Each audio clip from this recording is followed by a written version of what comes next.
Telangana high court GO number 16ని కొట్టివేయడం జరిగింది. గత ప్రభుత్వంలో జీవో 16 ద్వారా రెగ్యులర్ ఎవరైతే కాంట్రాక్ట్ ఎంప్లాయీస్గా పనిచేస్తున్న ఉద్యోగులను రెగ్యులరైజ్ చేస్తూ ప్రభుత్వం నిర్ణయం తీసుకోవడం జరిగింది. దాంట్లో దాదాపు కాంట్రాక్ట్ లెక్చరర్లతో పాటు వైద్య శాఖ, విద్యాశాఖలో చాలామంది రెగ్యులరైజ్ కావడం జరిగింది. దీన్నే ఈ రెగ్యులరైజ్ చేయడాన్ని నిరుద్యోగులు హైకోర్టులో సవాల్ చేయడం జరిగింది.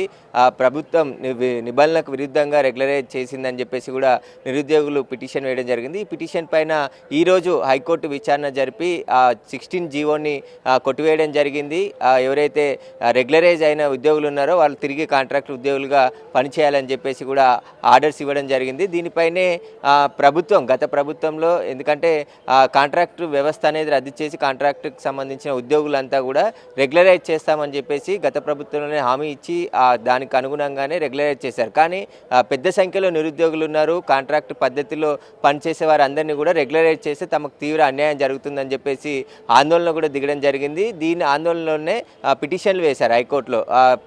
గత ప్రభుత్వం నిబంధనలకు విరుద్ధంగా కాంట్రాక్ట్లో పనిచేసే ఎంప్లాయీస్ అందరినీ కూడా రెగ్యులరైజ్ చేసింది. దీన్ని కొట్టివేయాలి 16 జీవోని అని చెప్పేసి కూడా కోర్టులో పిటిషన్ వేయడం జరిగింది. ఆ పిటిషన్ పైనే ఈరోజు విచారణ జరిపి ఆ జీవోని కొట్టివేయడం జరిగింది. సుప్రీంకోర్టు ఆర్డర్స్కి విరుద్ధంగా కూడా ఈ జీవో ఉంది అని చెప్పేసి కూడా నిరుద్యోగుల తరపు న్యాయవాదులు వాదనలు వినిపించడం జరిగింది. ఇక కాంట్రాక్టు ఉద్యోగులు ఎవరైతే ఉన్నారో వారు రెగ్యులరైజ్ అయ్యారు కాబట్టి వారికి ఇప్పుడు ఈ కోర్టు తీర్పు పైన సుప్రీంకోర్టు వెళ్ళే ఆలోచనలో ఉన్నట్టు తెలుస్తుంది. ఇది ఎక్కువగా విద్యాశాఖలోనే చాలామంది రెగ్యులరైజ్ అయినట్టు తెలుస్తుంది. దాదాపు కాంట్రాక్ట్ లెక్చరర్లుగా పనిచేసిన ఉద్యోగులు దాదాపు 5,600 మంది వాళ్ళే దీంట్లో రెగ్యులరైజ్ అయ్యారు. మిగతా వైద్య శాఖలో కావచ్చు, మిగతా మరికొన్ని శాఖల్లో పనిచేసే కాంట్రాక్ట్ ఎంప్లాయీస్ అందరూ కూడా సెక్షన్ ఏ ప్రకారం వీరిని ప్రభుత్వ ఉద్యోగులు అంటే రెగ్యులరైజర్స్గా చేయడం జరిగింది. వీరంతా కూడా ప్రభుత్వ ఉద్యోగులుగానే భావించాలని చెప్పేసి కూడా గత ప్రభుత్వం నిర్ణయం జీవో ద్వారా వెసులుబాటు కల్పింది. కానీ ఇప్పుడు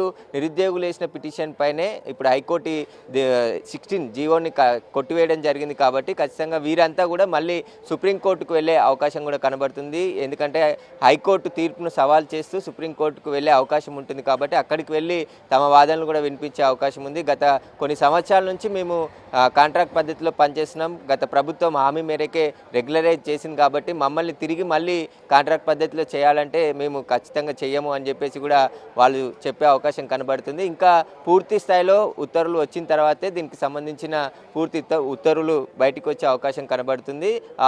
ఇప్పుడు పనిచేసిన ఉద్యోగస్తులు కూడా ఎందుకంటే చాలా కాలం నుంచి మేము ప్రైవేట్ కాంట్రాక్టు పద్ధతిలో పనిచేస్తున్నాము, అందులో భాగంగానే రెగ్యులరైజ్ చేశారు. ఇప్పుడు మళ్ళీ కాంట్రాక్టు వ్యవస్థలో పనిచేయాలంటే ఎలా చేస్తామని చెప్పేసి కూడా ఆందోళనకు దిగే అవకాశం ఉంది. హైకోర్టు నిర్ణయం పైనే సుప్రీంకోర్టు వెళ్ళిన తర్వాత సుప్రీంకోర్టు ఎలాంటి నిర్ణయం తీసుకుంటుంది అనేది కూడా ఉత్కంఠగా మారింది. దాదాపు 1000 మంది ఉద్యోగులు ముఖ్యంగా ఇటు విద్యాశాఖలో జూనియర్ అసిస్టెంట్ లెక్చరర్స్గా పనిచేసినటువంటి వారిని రెగ్యులరైజ్ చేయడం జరిగింది. వైద్య శాఖలో కూడా చాలామంది రెగ్యులరైజ్ చేయడం జరిగింది. వీరంతా కూడా ఇప్పుడు మళ్ళీ మమ్మల్ని కాంట్రాక్ట్ పద్ధతిలో ఉద్యోగం చేయమంటే చాలా కష్టమైన పని అని చెప్పేసి కూడా వాళ్ళు భావిస్తున్నట్టు తెలిసింది. దీనికి సంబంధించే ప్రస్తుతం అయితే ఎవరైతే రెగ్యులరైజ్ అయిన ఉద్యోగులు ఉన్నారో వారంతా కూడా ఆందోళనకు లోనవుతున్నట్టు తెలుస్తుంది. మళ్ళీ కాంట్రాక్ట్ పద్ధతిలో ఉద్యోగాలు చేయాలంటే చాలా కష్టమైనది. ఎన్నో పోరాటాలు చేసి తర్వాత రెగ్యులరైజ్ అయ్యాయి మా ఉద్యోగాలన్నీ. ఇప్పుడు మళ్ళీ హైకోర్టు తీర్పుతో కాంట్రాక్ట్ పద్ధతిలోనే ఉద్యోగాలు చేయాలంటే చాలా కష్టమైన పని అని చెప్పేసి కూడా వాళ్ళు చెప్తున్నట్టు తెలుస్తుంది.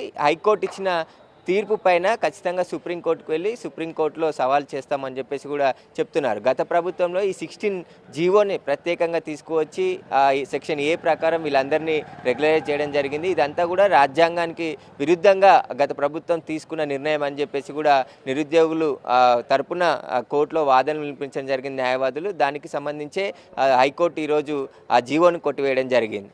Over to studio.